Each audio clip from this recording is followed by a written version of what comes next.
Hey everybody, RiverCity-Media here, beyond the booth. Welcome to the show. I'm the Howard Cheney along with Phil Harris, and our special guest tonight is the sports editor of the Times Journal in Fort Payne, Heath Hambrick. Congratulations, Heath, on the opportunity, and welcome to the show. Hey, thanks for having me, guys. It's just been looking forward to this all week. Good deal. Wait till you get in here for a few minutes. You may be thinking, "What have I got into?" But we appreciate your time and everything, and we got you in here. We feel like at a pretty decent time because to me, this is kind of a dead time in high school sports between now and Fourth of July. But then July 5th is on Saturday this year, but July 7th, I think it is usually when boots are on the ground and everybody's running to do what they need to do. Yeah, I don't know if it's dead time for sport. It's not dead time for me. Uh, I've been busy with play dates for basketball and there was two soccer play dates that we had. That's something about over here. You got to cover soccer when you're the sports editor of the Times Journal. So, uh, but yeah, it's not been a downtime for me. We've got football magazine going on. A lot of other stuff in the works. Let me rephrase that. It's dead time for me and Phil because we can't go out and watch all this stuff. We'll put it like that. Yeah, This is to us. Seems like it's a great time to get sports editors like yourself. Jason Bowen was on here a while back, getting coaches on because yeah, they're at the field house every day. They're lifting weights and doing all this other stuff, but it's not as busy as it normally is during the season. yeah, yeah. A lot going on. They're weightlifting and they're working out every day. Basketball teams are playing. Plainview played today in Huntsville, a big one. Uh, Outer just finished up at Middle Tennessee for 2 days. They went undefeated, won 5 games. So they're starting to hit on all cylinders. So varsity girls, and so a lot of them are playing. We got a few more later in the week coming up. That's cool. That's good. It's good that you're getting this out there. Also, letting everybody know that there's stuff going on. And, Yeah. some of them thinks that a very few thinks that if there's not sports going on, then the kids are not doing nothing. But they don't realize that it's a year-round thing now. It's 365 days. I mean, basketball and basketball ends this week. This is the last week they have of opportunities to play dates, and then football goes full force next week, and then volleyball starts. They'll have a dead week, the 4th of July, and then All Star Week in July. They'll have a bunch, but right before uh, fall practice starts. So for a lot of teams, fall practice starts a week early because they didn't play in the spring. Uh, I think the only two teams I had that played in the spring were Fife and Plainview. Everybody else gets to start 5 days earlier. So it'll be that last week of July will be on with full pads and in the dog days of summer. Absolutely, and you saw the show many times. You made comments on it as well. And I'm all over the place, jumping from Yeah. here to there, and we're kind of talking about right now, but we're going to back up to where it all began. And Phil's got a lot of questions to ask you about that. So Phil Harris, take Okay. it away. Yeah. Well, the first thing I want to ask you about, Heath, of course, is this is always important because family's always the most important thing. It comes first. Yeah. Faith and family are very important things for people. But tell us a little bit about your wife, Casey. I know you've got a child in Caleb. I've seen some pictures where he's been fishing. He likes to fish. Yeah. Tell us a little bit about your family because she has to be the backbone of the family because now that you're doing what you're doing now, it's basically sometimes can be an 8 day a week job, so to speak. Sometimes, yeah. I was working. Caleb's been sick this past week, so we didn't have a real. We were Father's Day was spending time at home this past weekend, but my son Caleb's 4 years old. Casey is uh, met her and life changed, and changed for the better. And she keeps me grounded with things as far as keeping me in line when it comes to certain things that make the home work go, And she is a good Christian lady. She's from Five. We live at Five. When Five scores a touchdown, I can hear it. And you can hear the crowd from my house. So she grew up there. We met in 2015. So in October, be 10 years that we've known each other. August, the first week of the season, first true week is our anniversary. So we got married right at the end of August. So, but she's great. And Caleb just, having children change your life. And I can't wait to go home and see him here in a little bit. So they're two great ones. Yeah, well, tell us a little bit about Casey. How did y'all meet? We met through mutual friends. Let's just say that. My sister is married to a gentleman from Five, and they kind of knew each other. The families knew each other, and that's how we met. And one thing led to another, and we've been inseparable since. Well, that sounds good. What does she do when she outside of being mother? She works for a bank. She works for First Southern. So she's a teller and does a great job at it. Everybody that comes through there loves her. So she does that.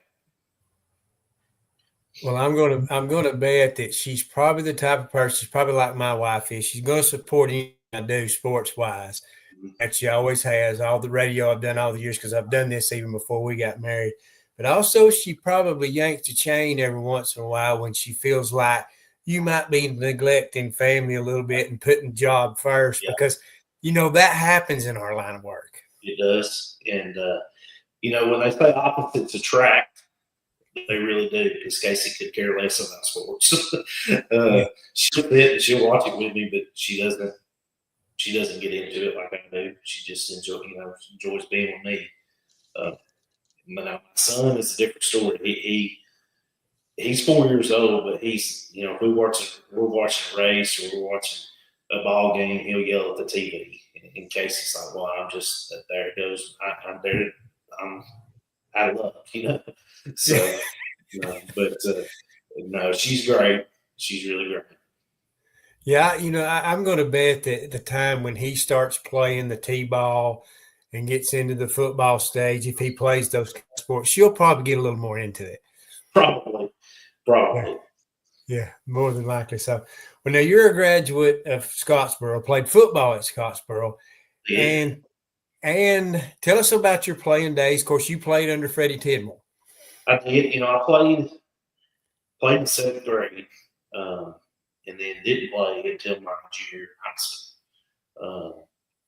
During my freshman year and sophomore year, I lost my dad and worked a lot. And then decided that my best buddy, who I lost last year, he passed away, said, "You need to play football before we end school."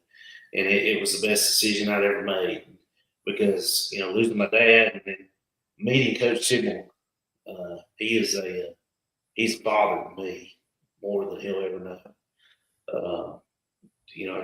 Went to church with him, still talk to him at least once a week, or if not every other week. And he's been a big part of my life. And but yeah, played my junior year under Freddie, his first year there. We went 0-10, and then my senior year we ended up doing 5-6 and making the playoffs. I didn't play a lot. I was one of those kids that didn't care if I played a lot. I just wanted to be part of the team. And my senior year, I played 9 and 5 games, and that was the highlight of that year. My senior year, I don't know if you were still calling games at that time for Scottsboro. That was 06, fall of 06. We had a quarterback named Josh White. He was a year behind me, and we were driving to beat Coleman, and it was senior night, and he scored the last touchdown with under a minute or so left to go in the game, and we used to call him the slowest quarterback in America because it took in your mind, you're thinking it just takes him forever to get to the goal line, but he finally scored. We won on Sunday night. That was a big deal that year. Yeah, that's And good. then, I think I had moved on by then because I think I've been at QSB since 2006. I think 2006 or 2007. So I may have just finished about that time. how I'm gonna make Phil feel old. Yeah. Oh yeah. That's definitely. The first game I can remember, the first time I can remember listening to Scottsboro on the radio was Phil's working at the station here, 98.3, and he was calling the game, and I think it's late 90s, 2000, so around here. So that's pretty neat to listen to Phil all these years on the radio. Yeah. Hey, it was fun. My heart, part of my heart is still with Scottsboro. I still, because it was a lot of fun. So a lot of the I got to call was back, the Keith Tremue days, and they had some outstanding football teams at that time. Yeah, I got a bunch of those games on tape, and it's ran option, and it was just like smooth as water, just running that. Uh-huh. Keith would be on the ground, and he thought, well, he ain't gonna pitch it, and then he pitch it, and then out the gate they go. So, but he was his 3 years at quarterback, they were very, very good. And of course, he was kind of the heart and soul. He made everything work. And he was just an outstanding player. But moving on, what made you get into deciding to get into a little bit of radio? I know you went to work for, I guess it was when Ron still had it, and that was around 2012, and you started doing sideline. Yeah, what got you into that? Who kind of sort of got you going in that? Well, after I graduated, I was the guy behind the camera for Coach Tidmore at Scottsboro for 3 years, and then Freddie resigned and retired from State Alabama. I knew Coach Heath at North Jackson because he had been at Scottsboro my junior year. I went up there and filmed for him for 2 years in 2010 and 11. And then after that, I was working at Food World at the time, and I got to know Ron every afternoon. He'd come in, shop, and he's like, you ever been interested in doing any radio? And I said, no, but I'd give it a try. And this was the end of 2011. Collins was still in the playoffs. They made a run to the quarterfinals. And he's like, you can go do sideline with my brother Steve and Ryan Trammell, who was doing color at that time. So we went down to Grant. That was their quarterfinal game.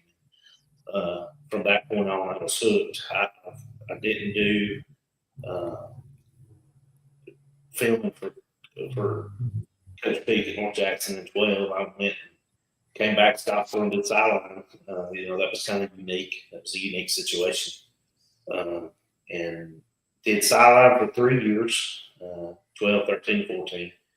And then in 15, no, I'm backtrack. I did sideline for 2 years and then did scoreboard for 2 years after that. And met my wife, Casey, and, your life changes. And she wanted me to be at home more, and it was time for me to go do something different. And then last year, kind of around this time of the year, maybe a little later, started getting some texts and some calls wanting me to come back and do scoreboard again. We finally gave in. Casey gave the okay, and here we are. So, but in between all that, I've called football games, called basketball games. Basketball is a different animal on the radio. There's not a whole lot of talking unless you're doing play-by-play. So, no, it's been fun. It's something I should have went to school to do instead of getting a business management degree. And then, now here I am. Yeah, well, that you don't never know what life's going to take. God's going to put you, in a certain place. That's like me. I've got a communications degree and been in radio for 34 years. And yeah, I've never hit any kind of big time or anything like that. But I enjoy sports around here anyway. And that's like, doing the show at WQSB. People's asking me how long I'm going to do that. I say I'm going to do it as long as they don't quit me, so to speak. I'm going to be there. And because it's just enjoyable. At first, you kind of do it because you love it, but after a while, when you figure out you're inspiring others, sharing stories, and things like that, that's what really makes it worthwhile. Yeah, y'all had Jason on, I guess, a month or so ago, and he's been at the Sentinel since I was in school. But before that, he was at the Post, and just kind of, reading him, Lou Gillen, and then Shannon around here. I think you could get three better sports editors, and then Dwayne. Dwayne was just as good.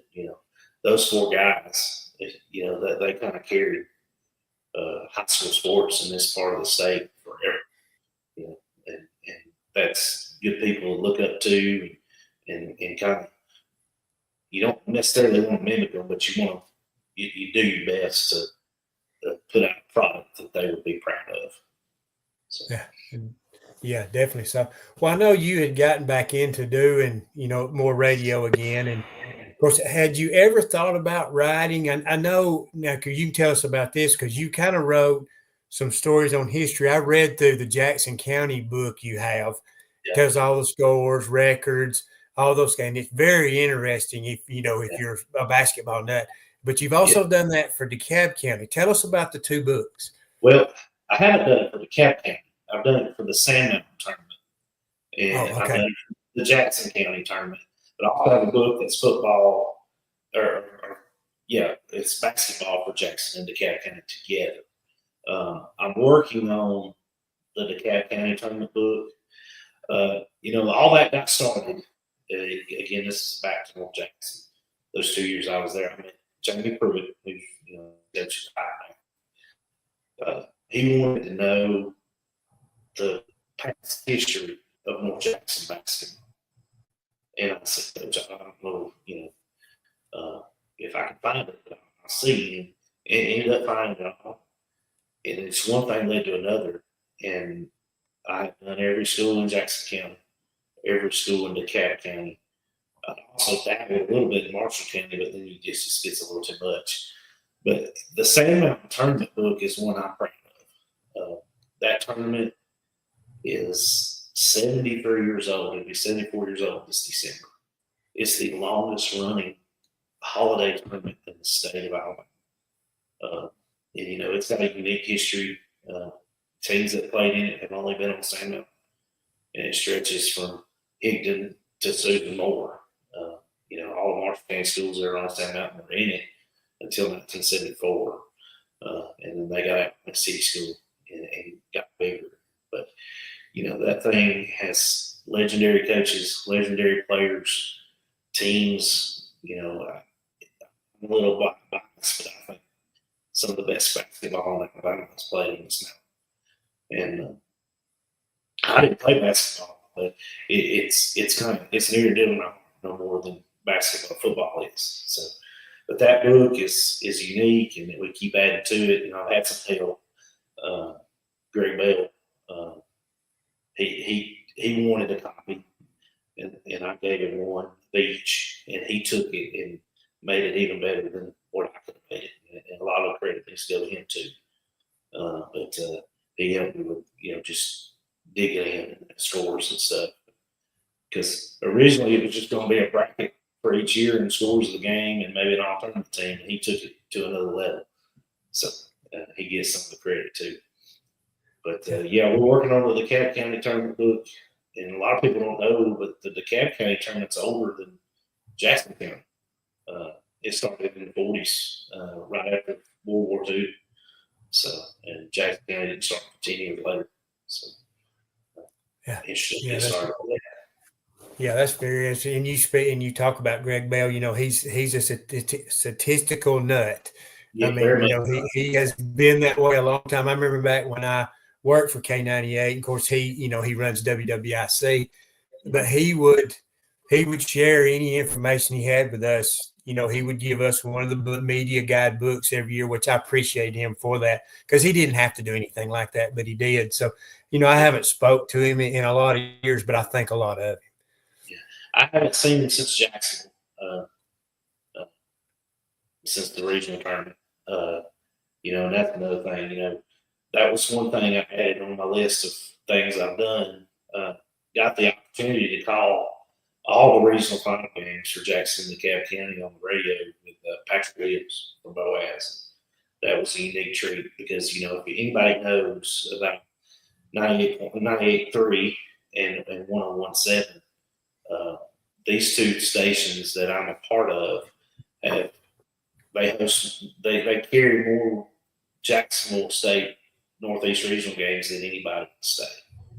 And a lot of that is depending on the teams that go, but and we sure do have a lot that go down there. But anybody who lives around here has heard Patrick on the radio on our stations, and he does an outstanding job. And we've already marked it down. I'm going to do that for 2 weeks in March with him, so that's going to be fun to do. Yeah. Well, that's back in the days when I worked at, for Ron, we did all the games from down at Jacksonville. It's kind of sort of where it got started. And man alive, it's just grown and grown and grown. And, we thought, hey, we've had a couple good years here, and then you just keep expanding. And we have so many teams that would go down there. I'd work and go do a game, come home, finish working.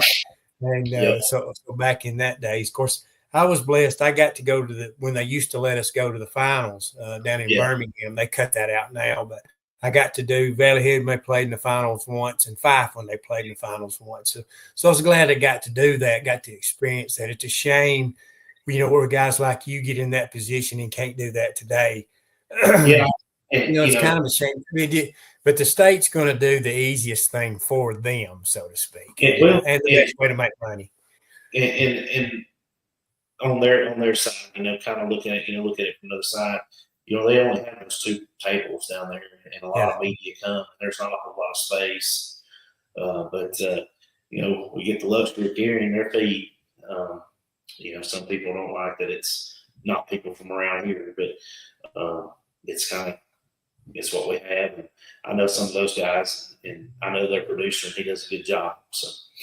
Yeah. That I think the biggest complaint we always got by them not letting us go down there anymore is the guys down there don't know the history of the teams playing, and that kind of sort of takes away because they don't really have stories to tell.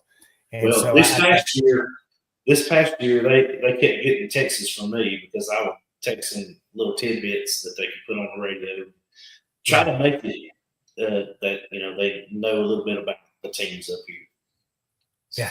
Yeah, definitely so. I mean, because that adds a lot to it, and the fans like to hear that, and they miss that once you leave Jacksonville. Well, of course, I'm sure you're going to keep on doing that. And I want to talk to you about the paper you've just taken over. What got you into the paper? Did kind of Nick approach you? Did y'all kind of sort of talk about it off and on? How did it come about for you to become the sports editor? Well, back over Christmas last year, they had a little lull there where they didn't have any sports editors out. They needed somebody to kind of fill in. Well, I filled in, did a story on the Sand Mountain tournament. They ran it. They really liked it. That's the first time I'd ever wrote anything. Then I did a story on Coach Joyce Davey at Iowa and her team that is the last team still to go undefeated in Jackson and DeKalb County. And they liked it. So it just kind of happened. And then the spot came open. I expressed my interest, and here we are. It's kind of funny. If anybody knows me, my teachers that I had in high school, I wasn't very crap. So when it comes to writing, but here we are. And I guess you get better with age, and here we are. Yeah, I understand that. Of course, that's the biggest thing that got me through college was writing. And I know I had an English teacher in high school. She'd tell me all the time, write. And so, that's what got me through college. But I enjoy writing. I don't know that I could be in the position you are being sports editor now. The freelance type thing where you do an interview, an in-depth interview. I like that type of thing, kind of like what we're doing here. But the everyday sports, that would be trial and error for me. I don't know that I could do something like that. Well, I'm still learning. Some stuff. I've got a good editor here, Donna. She does a great job. She's been great to teach me things. Everybody here from the advertising people, Linda, Amy, our design people, Emily, and Eli, they do a great job. I get, they'll tell me like this photo's not any good. We're going to have another photo because it's not going to be good in the paper. So, but everybody's been great. Still learning. You're never too old to keep learning. So, if you think you know everything, then you're wrong. You don't know everything. You need to keep learning. And it's been fun. Jason gave me some advice, and Alan gave me some advice. I will take that advice and run with it. Yeah. He's a good role model in me and Jason Bowen because he's always ran a good sports editor. He learned a lot from Mr. Patterson, of course, but he's always run a good paper. So that's a great person to confide in. Are you going to kind of sort of model a lot of the things that he does? He's very professional, definitely for sure. I don't want to, steal, anything or just the way he does things, but I'm going to do a few things that are kind of similar. I was telling Howie before we came on how the paper would be laid out, how it would run this year, due to who prints the paper for us. All the action and all the recap for Friday nights will be in the Wednesday paper because our printer's not going to hold it for us, and that that's it's okay. I mean, I'm still gonna everything will be on the internet Saturday morning. That will run in the paper on Wednesday. So if anybody follows me on Facebook, I'll share everything I put out there. And then on Wednesday, on Saturdays, our Saturday paper will be our sports extra, and it will be volleyball and cross country. And I'm also going to cover cross football with their JV football. And this will be their next year, hopefully, a JV competition, and then they'll be back to varsity. And just try to give them some exposure. They'll play on Monday and Tuesday nights in September and October, and I just think they deserve to get in the paper too. And we're going to include them in the magazine that we put out in August.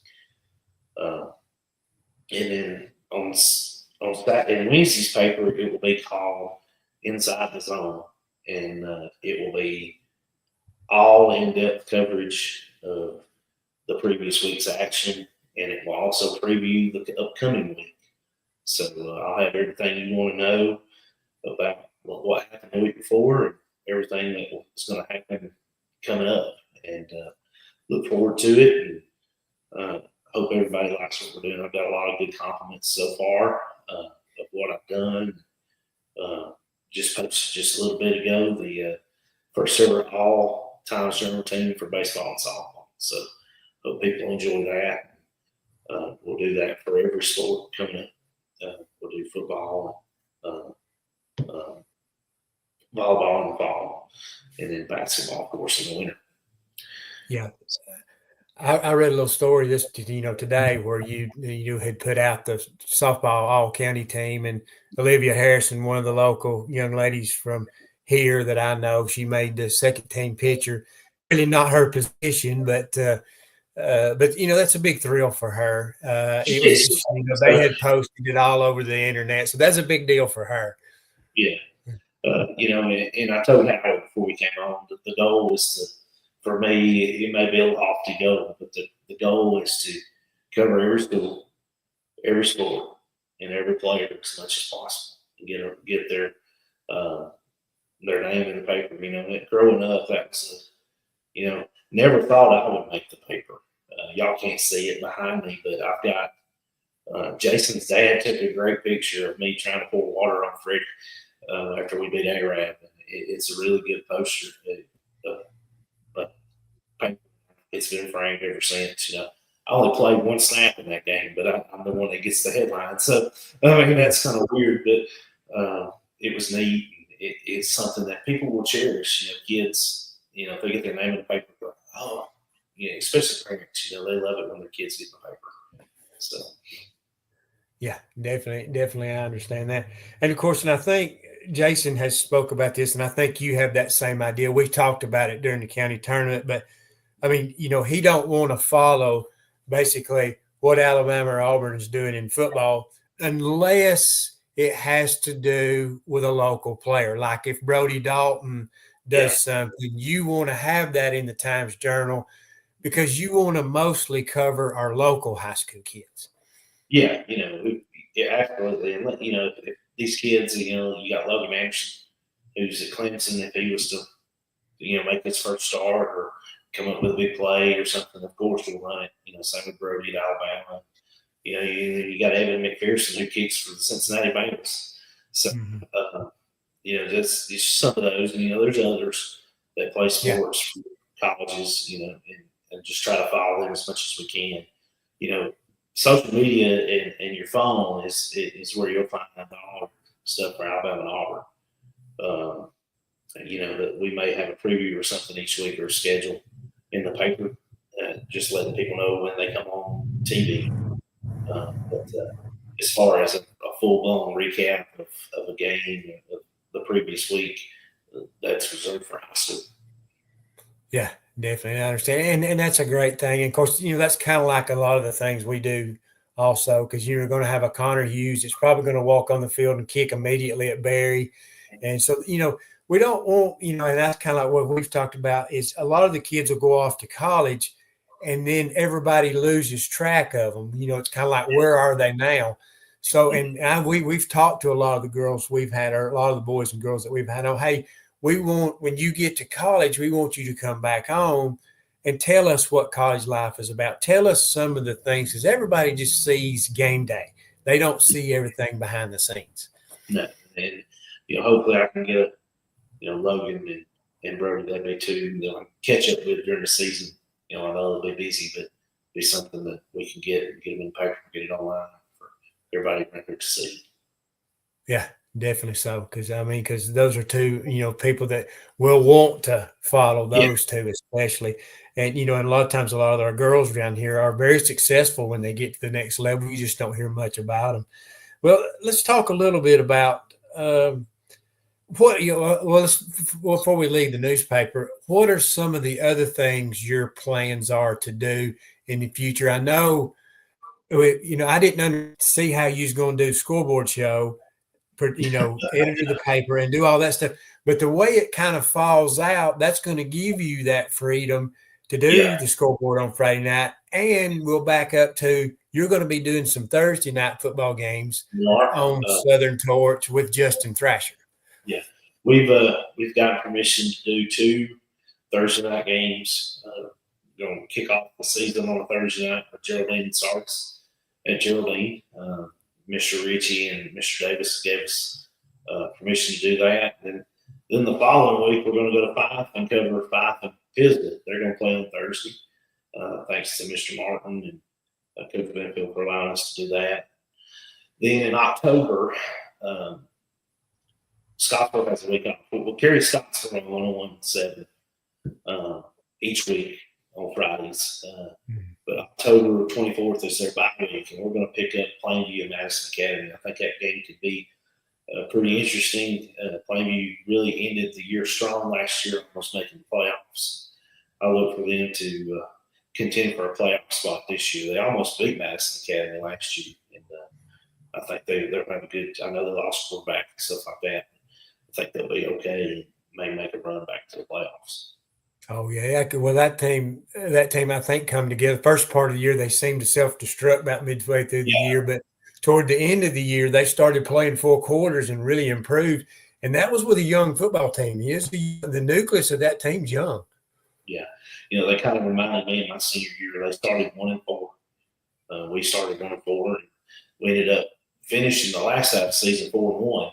We ended up winning the right games to make the playoffs. Unfortunately, they didn't. But, they ended at 500, and I think they can build on that. And then after football season, we're going to hopefully, going to be able to do some basketball. Hopefully we can make that come together. Hopefully starting with the Sand Mountain tournament and then carry some county stuff in January before leading into the regional tournament. So. Yeah, when I was working with K98 and 101.7, it was a hard sell for Ron when we got first started around that January time, but it made it easier sale when county tournament time comes. Yeah. And then he then he really did well. You kind of have to sacrifice early because you're not going to have much of an interested audience, but it will build.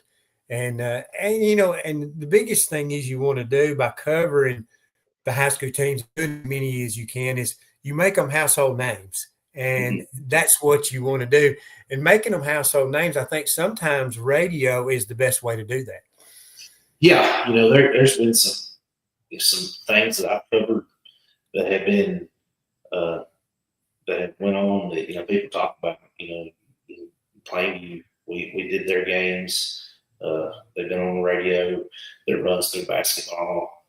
Fine. We don't do really much anymore on the radio. We've done in the past. And Scottsboro, there's been a bunch of I was at the game where Scottsboro went. It scored 80. Clay Thompson scored 85 points. And I think Scottsboro scored 50. It was a loss, but it was entertaining, and that's one you won't ever forget. Yeah, definitely. So, well, I want to ask you this. I don't know if this is something that's ever talked about or y'all kind of sort of kicked it around. Do you foresee maybe K98 start covering again like it was in the past where you had it on 2 stations, or is it going to kind of stay to where it is? We've kind of put everything on 101.7 The Torch. And I think we're going to plan on just keeping it there. And, the scoreboard show will be on. It will simulcast on both stations. We'll come on 98 by 9:30 and run for a couple hours. But with all the sports action, we're going to kind of just keep it on 101. I think that's, we've got it there. It's been there for a couple of years, 3 years now. I don't think there's any reason to confuse people and go back to 98. Yeah. Well, I was just wondering if they might do, get another team and do, the pink game of the week in the county, or because it's hard to do, mainly because it's hard to find people. It's hard to find bodies. Yeah, it is. When I first started, we had Scottsboro on 98, and Fort Payne was on 101. We carried them, so it was kind of, we had the Wildcats on radio. So yeah, definitely. So I want to ask you about one thing, then I'll let Howie jump in and ask a few questions. Now, to get this paper going where you are, you can't possibly do it all by yourself. So you're going to be reaching out for folks to kind of help you. I know, I had told you about Jody Nance at Valleyhead that he's wrote before. And you're going to, because people will complain, well, they don't cover us. And I tell people, I said, but you don't understand. You've got to have a person that sends in information. I said, newspaper staffs are not staffed like they used to be. Yeah. They have to depend on runners to send them information, because sometimes you won't even get your score in because they don't know other than maybe the final score. But even if it's a 3-line story, send them something. They'll put it in there. But you have to depend on others to make it work. Yeah, and I've got a few people. Me and Jody talked several times, so we've got that lined up, and I've got a few other people in the works, and got a couple nailed down. And of course, I'll have stories, and then Eli, my partner on our scoreboard, he's going to cover Plainview for me, so that helps out a lot. So we're still looking for a couple more. Talk to him a little bit, so maybe he can help me out with some vein and stuff. But other than that, you rely on coaches, people send you stuff. People. You got to realize too, you're not going to make everybody happy. And if people want things in the paper, by all means, send it. I will put it in the paper. If we can get it in there, we'll get it in there. And, get your kids recognized. That's the number one goal.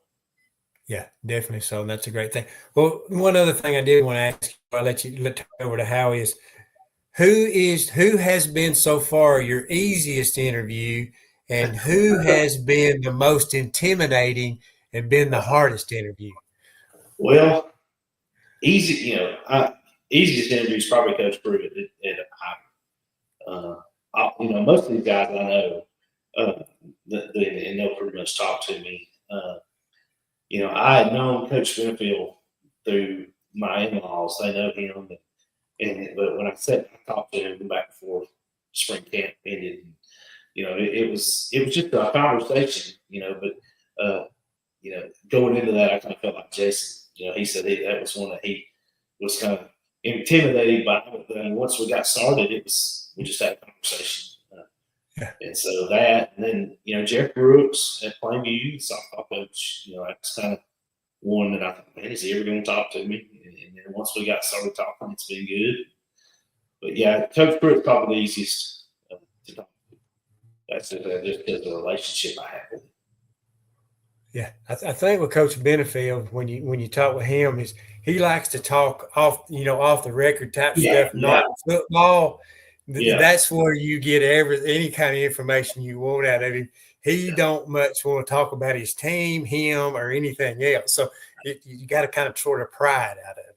Yeah, and it's all about building relationships. And that's one of those relationships that you got to build. He's a legend. I think we're fortunate to live in a state and a part of the state where there's some coaches that people know who they are. And he's one of them, Coach Del Pruitt at Plainview. We got one, kind of unique for me being a sports editor at Times Journal, but I do the scoreboard show. So I talk to three coaches in 3 counties. And, we've got one at Scottsboro who he's going to be, if he stays and keeps doing what he's doing, he's going to be up there before his career is over. And, we've got several in the past that we've had coming back. Coach Tidmore and Coach Haynes are coming back and being assistants at Pisgah. I text Freddie that when that come out, I said, "You're going back." So it's unique. I told him I seen him at the 5 game because we're doing it on the radio. So, but yeah, that was kind of I saw that with Freddie going back there to take the job. And then when Coach Haynes took a job, I was like, my Lord! I mean, these guys coming back. All we had was Ray back, Coach Peak, and then you have 3 former coaches at Pisgah on the staff. So that's kind of unique. Yeah, definitely so. And then Coach Gilbert being the head coach, he's a pretty good leader there. So, Pisgah ain't going to miss much, that's for sure, even though Pruitt went on to Boaz. And we're looking forward to Coach Pruitt going to Boaz. I think he's going to do an outstanding job out there. He'll have a lot of tools to work with. He's just a great person. Yeah, I like Luke. Him and for a little bit I thought I was going to be a teacher, and he was one of those that they send you to observe. Your first year education classes. He's one of those that I went and observed him and Luke Pack. So that was kind of fun to find you. Well, Howie, I'll let you ask a few. Before we got started, we won't recognize Miss Elaine Davis for working tonight. Mama. That's my mother. No. Yeah. She's watching tonight, so she's proud. She's proud of you. And oh yeah, she is. Before we get started, do you want to go ahead and join our group chat between me, Phil, and Jason? Because we're on Friday nights, we're always sending each other scores of different games all over the place. Yeah, that'd work. Yeah, that'd be great. That'd help me out. Because we're either Jason's texting me, I'm texting Jason, I'm texting Phil, Phil's texting me. Yeah. I know Jason's texting Phil back and forth, and sometimes we're all in the same chat, and sometimes we'll send somebody the score that we've already sent it to once. So it's of course, you know how hectic it can be on Friday night, especially for Phil and yourself doing the scoreboard show, trying to get as many scores, not just final scores, but kind of progress through the night as far as how the game went. Yeah, you start. This year's going to be different for me. I'm going to go cover a game till probably the start of the 4th quarter, and then rush back here and get started to be on the air. I'll be gathering scores from 9 to 9:30 to get ready to go on. If we got any, Fife may go final before anybody else because they, all they do is run the football, so it should be over in an hour and a half. But yeah, just trying to get what we can get with any outlet that you can find it on. People text you. You see it on another social media account or somebody like y'all texting. And but yeah, just finding those. And then the biggest thing for me is who's calling that you can interview, because while they're talking, you can find other scores, and that helped out. We had several last year. Hopefully, we can grow it more this year. Get other coaches that haven't called in before to call in. We kind of spoke about it before we went on the air, but you got a couple new football coaches that's going to be joining the DeKalb County ranks this year with Coach Clements and Coach Waldrop. And Yeah.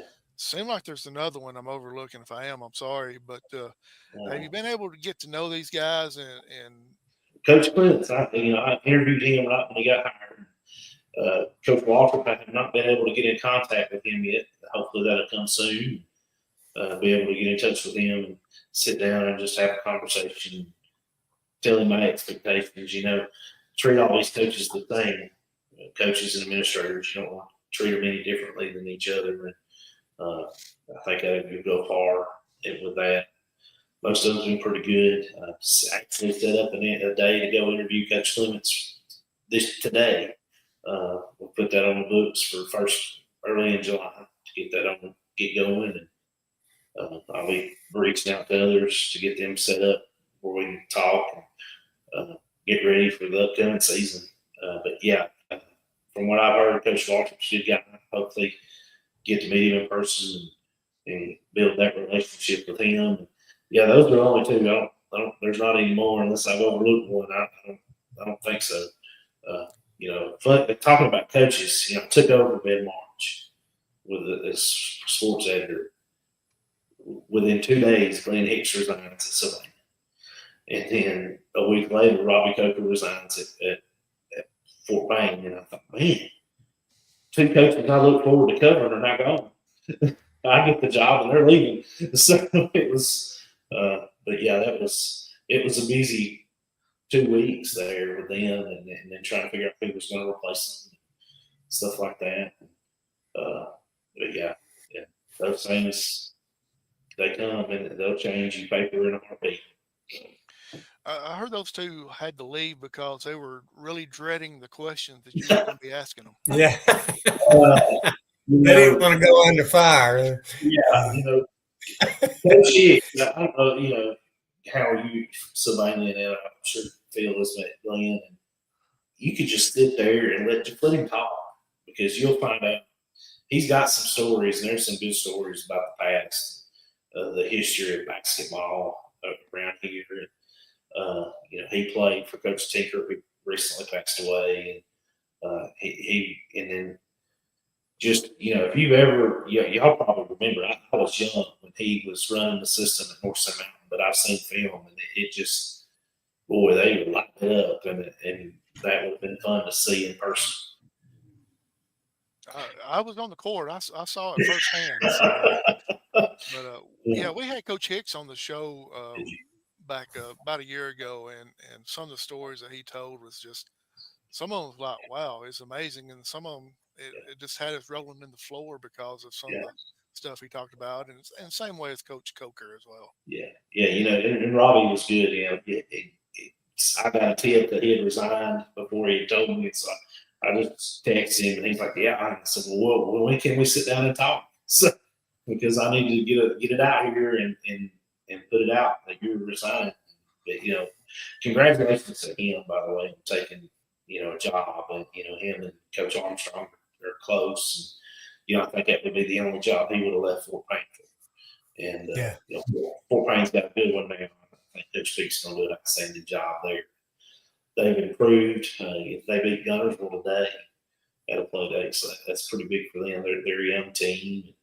I think just seeing them, they're going to be exciting to watch come basketball season. And so with Fort Payne girls, they're going to be pretty exciting too to watch. So we're going to have a lot of sports in DeKalb County are not going away anytime soon. I think they're only going to get better. Yeah, we used talking about Coach Coker. He's planning on. I've reached out to him when he gets settled in Louisiana, maybe sometime in June or July. He's going to try to come on, so it'll be good to hear from him. Because I feel like had his father not gotten sick, he may still be at the college level and never would have came back to high school. Yeah. And so, to me, I always told him, I said, I think you're that good. I mean, there's just certain coaches that they're just that good. And he's one of those. I always thought, he wouldn't leave here. I thought he would end up being the coach of Jacksonville one day. I just saw like my head. I made that may have been a dream, but that's what I saw in my head him doing. So, but now he's back in McNeese State, so I look forward to watching them on TV. Yeah. Yep. Didn't really have a comment. I had a wave from Nella Davis. That's my So we gotta have you on here more often, Heath, because we got so many people coming in and watching us. So everybody's watching us. If you're not following River City Media on Facebook or YouTube, please give us a like and a follow and a share, please. That'd be great. Something you mentioned a little bit earlier, and I kind of want to go back to just for a few minutes is, everybody knows about football. Everybody knows about basketball, baseball. But now you've been a sports editor, you got to learn a little bit about the volleyball, the soccer, the cross country.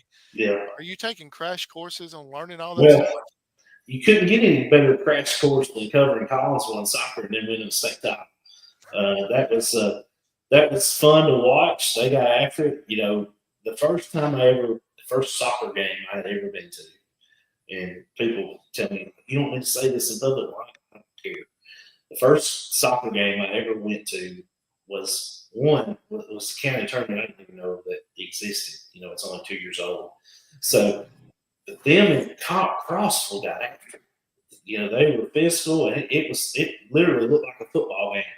They were getting after it. They're close. They practice with each other, and they're good competition for each other, and in Crossville, our Collinsville, they played outstanding down the stretch, and in the Final Four games, they were not going to be tonight, and it was a treat to cover them in the state championship game, and anytime somebody wins a state title, as long as I'm the sports editor, they will have a paper that will be picture worthy that they can frame. I think that's something they need and will cherish the rest of their lives. But yeah, those and in volleyball, I've been around volleyball a little bit. And cross country, I know the deal with cross country and track. I went to school at Scottsboro, so we're known for that. So I know the deal when it comes to that. But yeah, soccer was different, and those type of games are fun to watch, regardless whether you know what's going on or not, when they mean something. I know you're the sports editor, but I'm going to edit you now because I kind of screwed up myself, and you screwed up as well. It's a match, not a game. No, it is a match.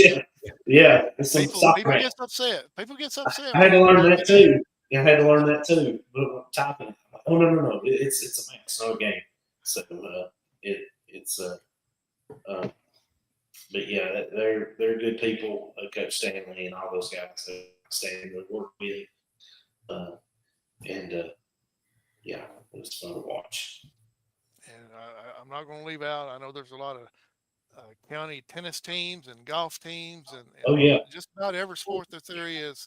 And I don't want to be called, forgetting about some of these things. And I know I am, but of course, everybody thinks of the big three: football, baseball, and basketball, or softball. But hats off to all the ones that plays the tennis and the cross country and the track and field and the soccer and everything else.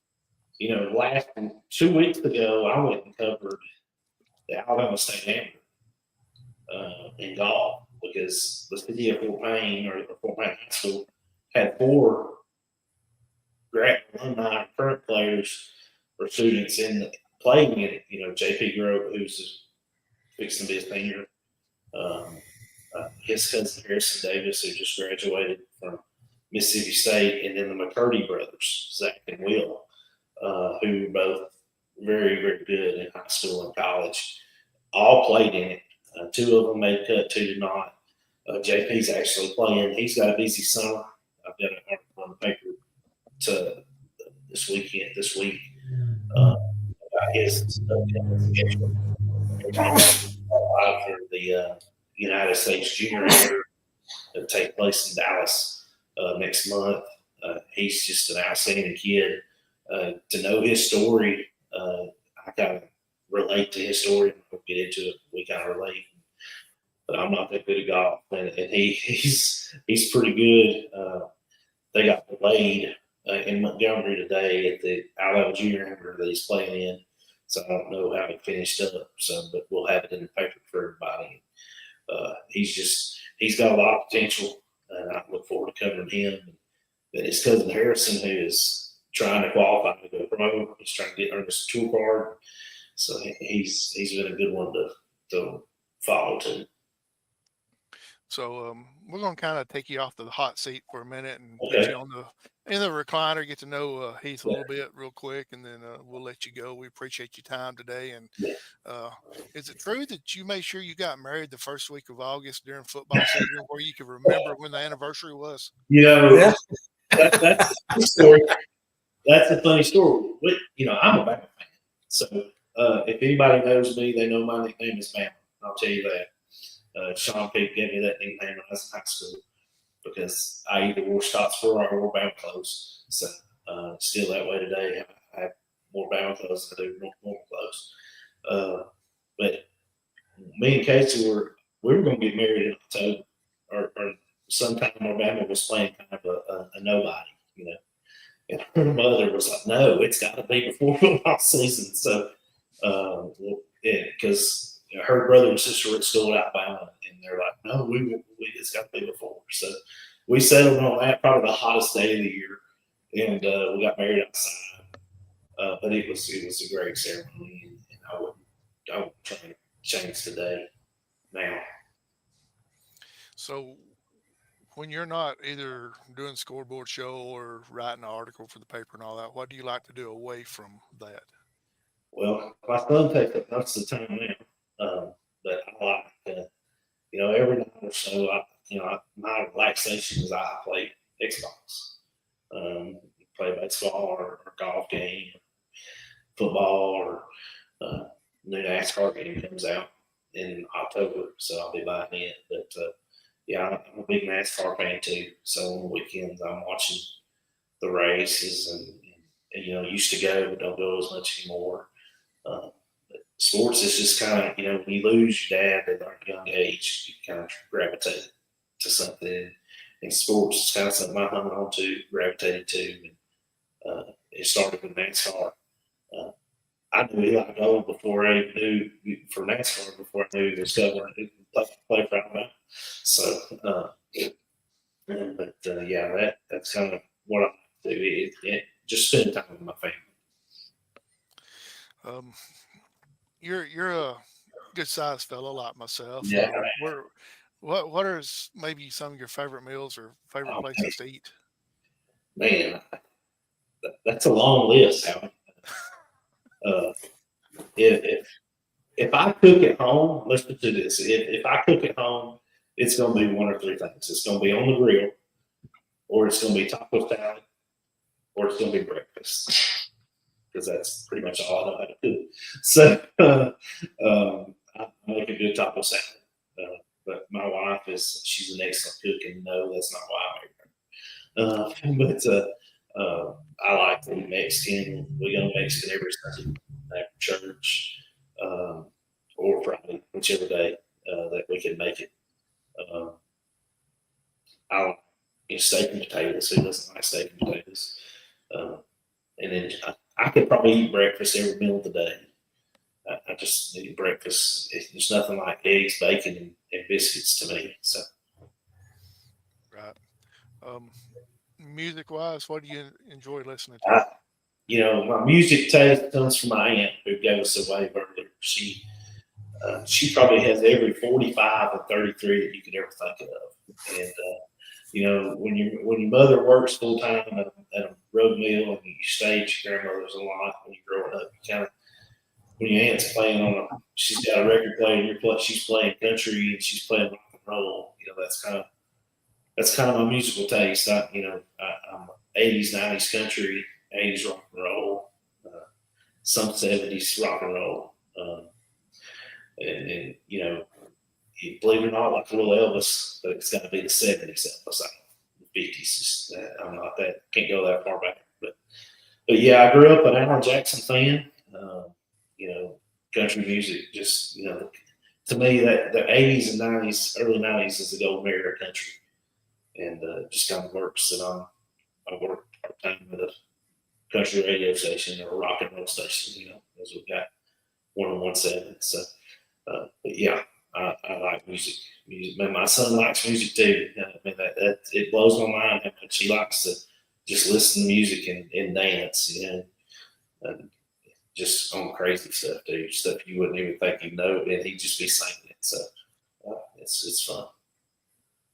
Yeah, it's great. Music is something that's, for a lot of people, it's a little bit underrated. But with me Yeah, and my kids, that's something that we can kind of bond with, because yeah, some of the shows they watch, I get lost in it. Some of the games, yeah, some of the yeah, games that they play, I'm totally lost on. But yeah. at least in music, we can kind of enjoy the same stuff. Yeah, and I always start through just looking through YouTube for stuff. I watch, if you want to watch the Alabama game or something, you can find it on YouTube. I went through and found it's just gospel.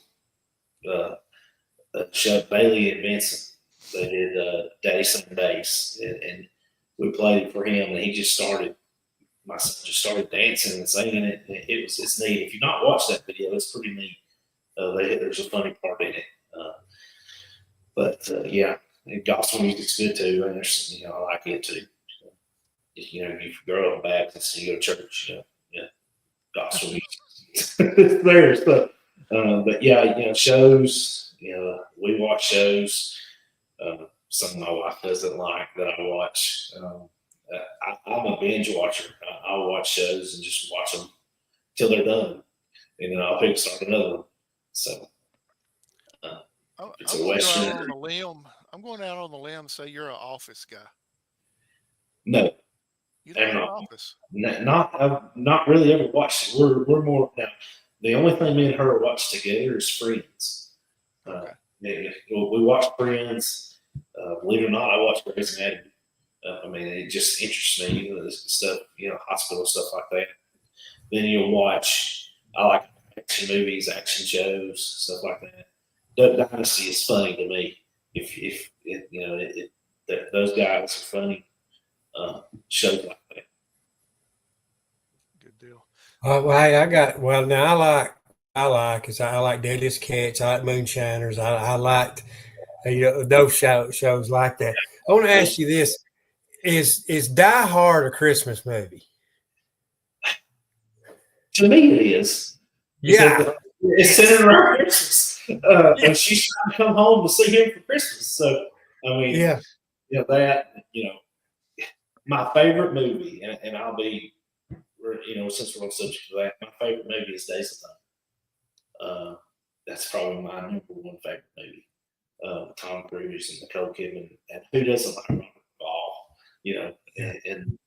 I grew up, Lonesome Dove had just come on TV.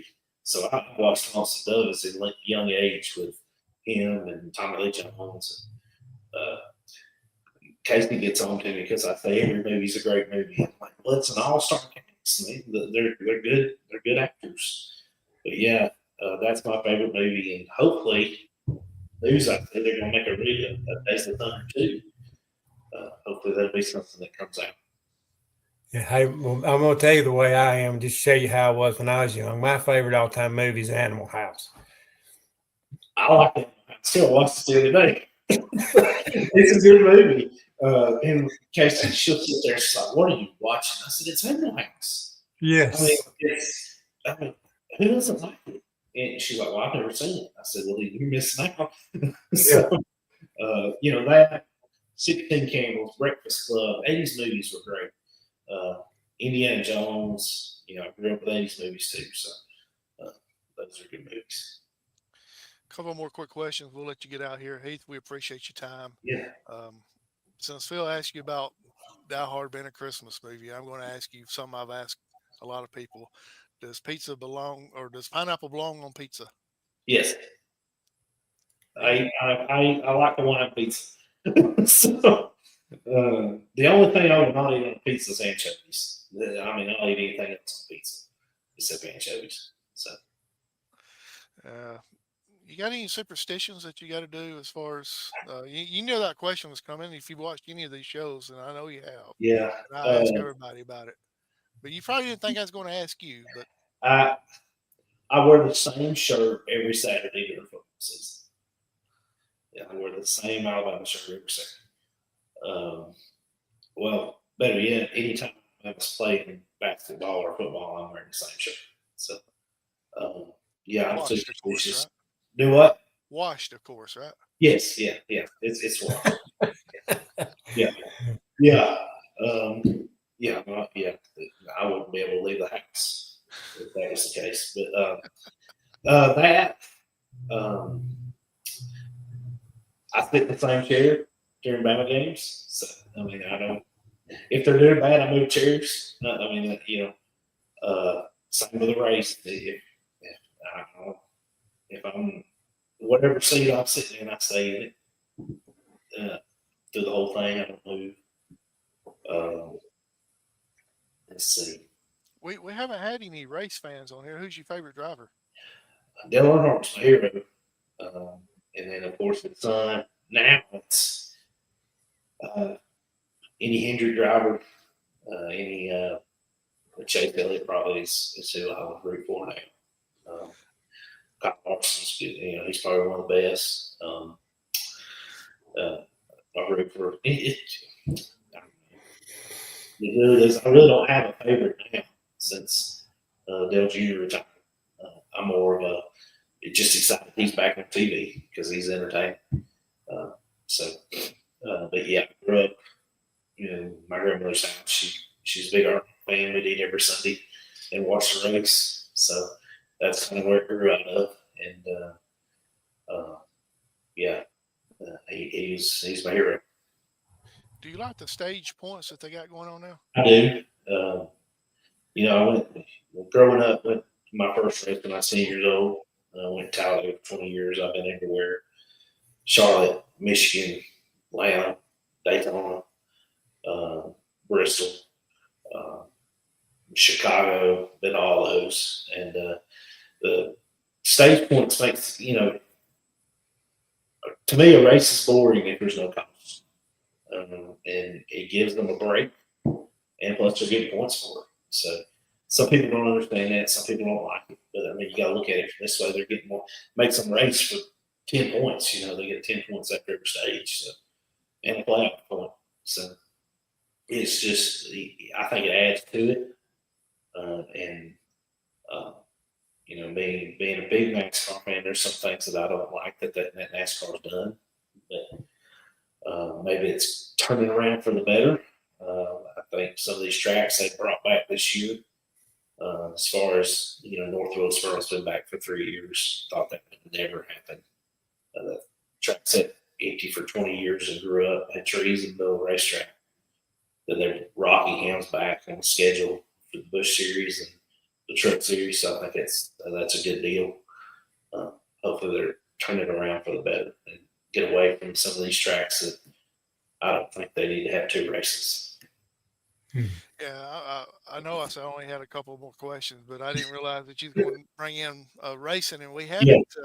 We really haven't had anybody that talked about racing on here. So I thought, hey, here's a perfect opportunity to get somebody's thoughts on it. So, but we appreciate your time, Heath. We're going to have you back on later on. And Bill, you have anything you want to ask before we let them go? No, one thing just preview, you was talking about the scoreboard show you have. Now, you mainly are going to cover DeKalb, Jackson, and Cherokee County mainly. That's your main focus, correct? Southern Georgia owns 3 papers. We own Stand Up and Quarter, Times Journal, and the Senate. So I kind of mainly cover those 3 counties: Marshall County, DeKalb, Marshall, and Jackson. Okay. Now, Southern Cherokee County, like San Rock is fairly close. Center, we'll cover those. Throw them out there. There'll be some.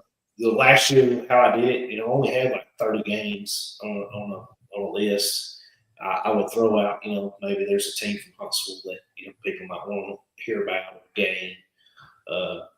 Hoover out of Birmingham, everybody wants to know how Hoover and Thompson's doing, or in the South, how, Spanish Florida or somebody down that way is doing.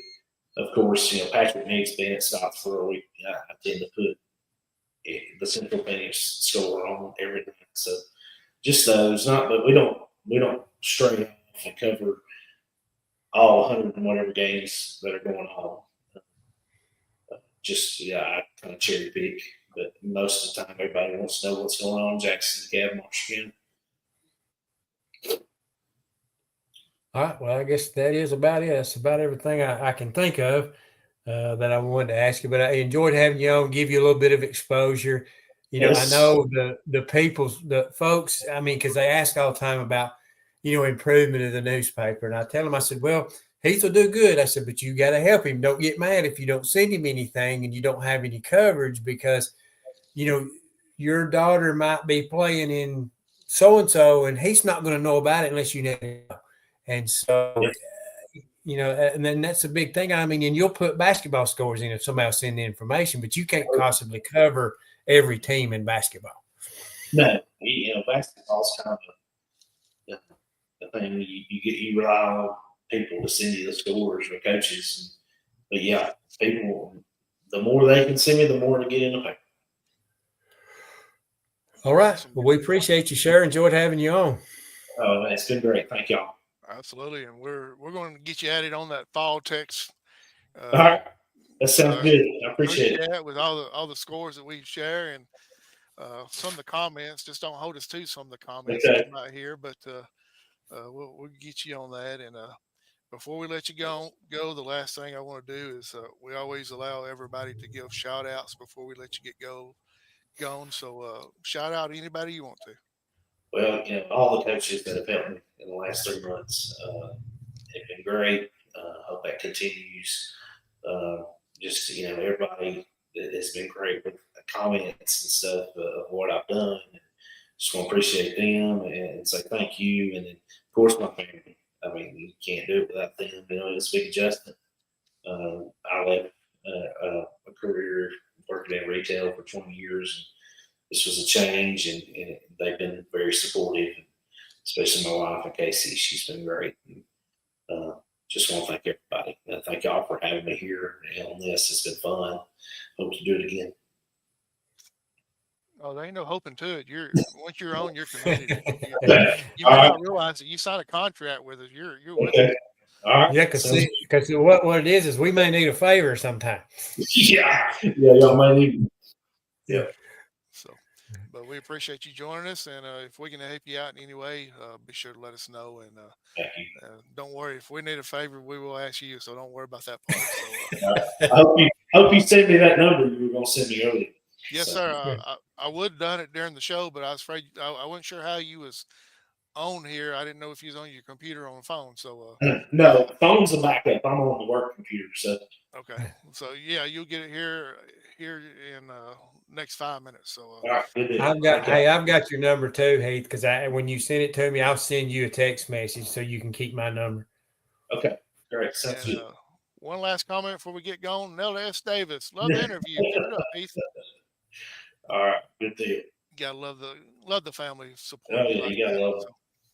So for Phil Harris, I'm the Howard Chaney, and our special guest tonight was Heath Hambrick of the Times Journal, sports editor of the Times Journal.